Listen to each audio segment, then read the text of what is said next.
Hey friends, this is a break from my writing content to talk about something that I think is kind of more important right now, and that is how to handle fear. A lot of us are scared at the moment. I know that I am, and worse, my fears are not just anxiety that I can write off and say isn't legitimate. I can't just calm them down with logic and breathing exercises because right now that ain't working, honestly. And, the things that I'm afraid of are very real. They're things that might happen. They're things that I have to deal with.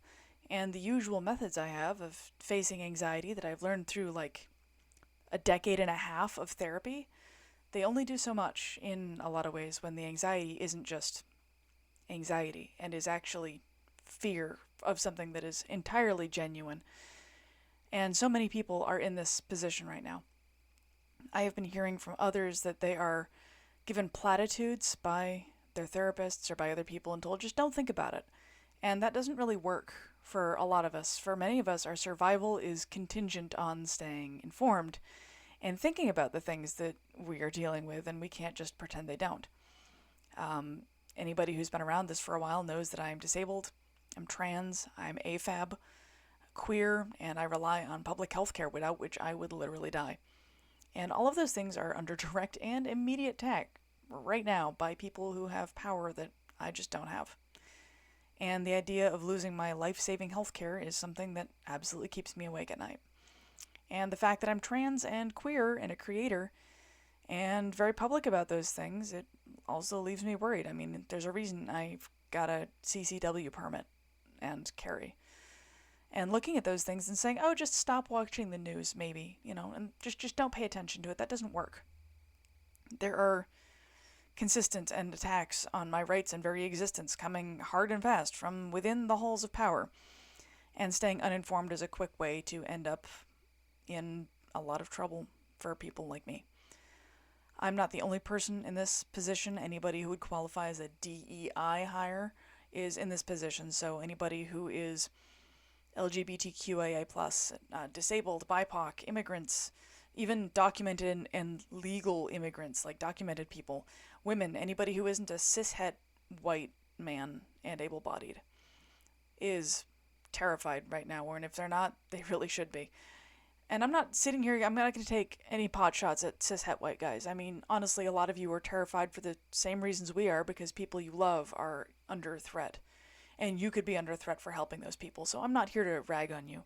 But it is a little different when you are the direct target of these things rather than somebody who's sitting adjacent to that person. And I'm not going to try and preach that. I know you understand, and I also know that you are terrified, and this is for you too, so please don't think that I'm trying to cut you out of this conversation, because you belong here. You really do. And all of that kind of brings me to a crux here of what the hell do we do with that. A meme recently came up on my feed somewhere, and it's from somebody called Pervocracy, Pervocracy. I'm not sure exactly what platform this is on. It looks kind of like Threads. It's a screenshot, and it reads, "It's very hard to maintain mental health because so many coping strategies are based on the idea that your anxiety is unwarranted. And right now, that kind of needs more of an okay, extremely warranted, but you still gotta water the plants or you'll end up with fascism and dead plants." And that's essentially what it says. Anybody who's reading this, on Substack, you can see the actual meme down in the comments. And while yes, we absolutely need to prevent ourselves from having both fascism and dead plants, how do we prevent ourselves from becoming the dead plants? That's the question that honestly is rolling around in pretty much everybody's head. And there's so many things out there telling people how to resist and to resist at all, telling people to write letters and call people, oppose bills, march in the streets, throw bricks, be loud on social media, give money to causes, signal boost. There's so much out there. And a lot of the time it feels like we need to be doing all of those things, all the time, in order to make a difference. And as an autistic person, it took me a long time to realize that I don't need to be doing all of those things, and I just can't. Like, the reality is, like, I just can't, honestly. And nobody can, regardless of whether you're autistic or not, or well off or not, or any of that. Nobody can do all of those things. So what does that mean? Where does that leave us? What does that look like in real terms? Like where the rubber meets the road, what does this look like? And for me, it's looked like I write objections to bills in my state when I see them if there's something egregious happening. I pay attention to those. I've created networks for people to communicate in and sharing information about things like those bills I mentioned. We've got a bunch of chats where we share that information to each other. I don't really have the ability to march because my body couldn't handle it. So I use what I do have. Since my audience, most of you here are writers or creatives of some kind, those creative skills are incredibly valuable. They matter. And one thing to understand about art is that all art has been used as an act of resistance since humans have started existing. Speaking truth to power happens in a lot of ways, and sometimes it's a political cartoon, sometimes it's poetry, sometimes it's what I'm doing right now with this while I sit here recording it. Art can be an act of defiance against a world that doesn't want you in it. And sometimes just existing and creating art is enough to say, hey, I'm still here, fuckers. You aren't getting rid of me. And in times like this, the most dangerous weapon of those who would hurt us is, in fact, hopelessness. It's that feeling that nothing we do matters, that we can't stop any of this, that nothing we can do will matter or make change in anything. And it's really easy to feel that way when you're David looking at Goliath because, I'm looking at something so much bigger and stronger than me, and there's me in the corner going, okay then, well, that's the thing I gotta deal with. And that hopelessness, anxiety, and confusion are actually the goal for some of these people. Sowing those feelings is what they're doing on purpose. And we can choose to see those actions for what they are and view them differently. For a lot of us, our response could be simply looking at what is in our locus of control.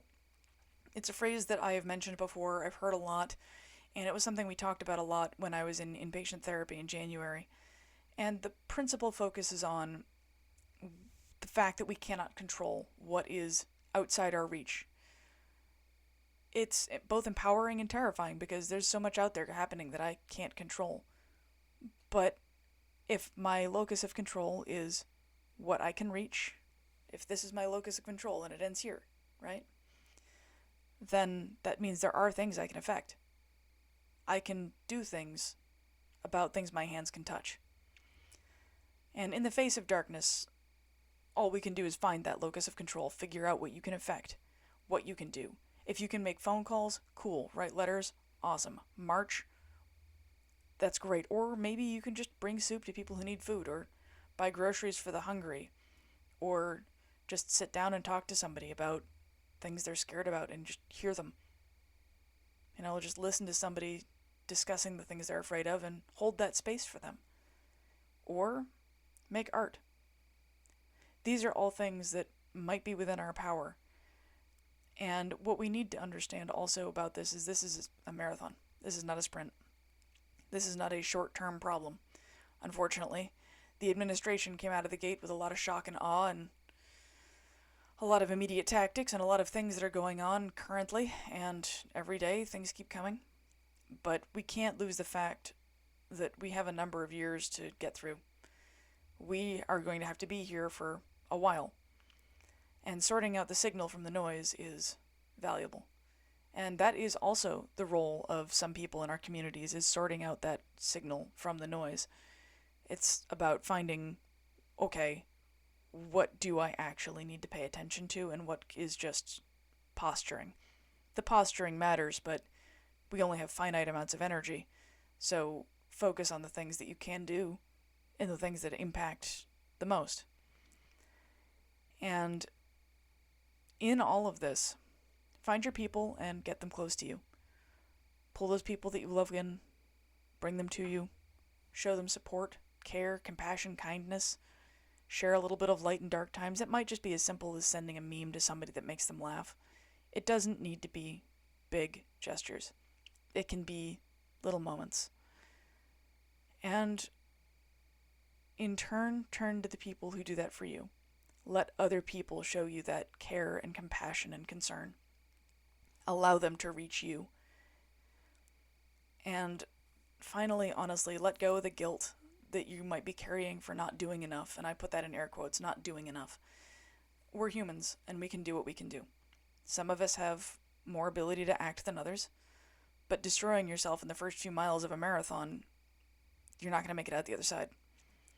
You need to reserve what you need to reserve, share what you can, and consider your long-term health and safety. And that isn't to say that you should not tend to other people in your community in favor of just taking care of yourself, but you do have to take care of yourself too. This winter of the soul, I guess I'd call it, is going to be long, and it is going to be dark, and it is going to be cold. But also, spring has come before, and it's going to come again. Even the most horrifying times in human history all came to an end. They didn't last forever. And if we work together in compassion and kindness and consistency, we can ensure that as many people as possible will make it through. I'm not going to pretend that everybody will, because already some people haven't. And there will be more who don't. And that is going to be heartbreaking every single time it happens. But the closer we stay to each other, the more we stay in community, the more we lift each other up and show love and wisdom and compassion and guide each other and do all of these things that I've been talking about, the more people will make it through. I guess I have to just end with, I love you. I may not know you. I probably don't know your face. We may never talk. I might never have any idea who you are. But I love you. You aren't alone. You are not helpless. You are not hopeless. Spring is coming. It will come.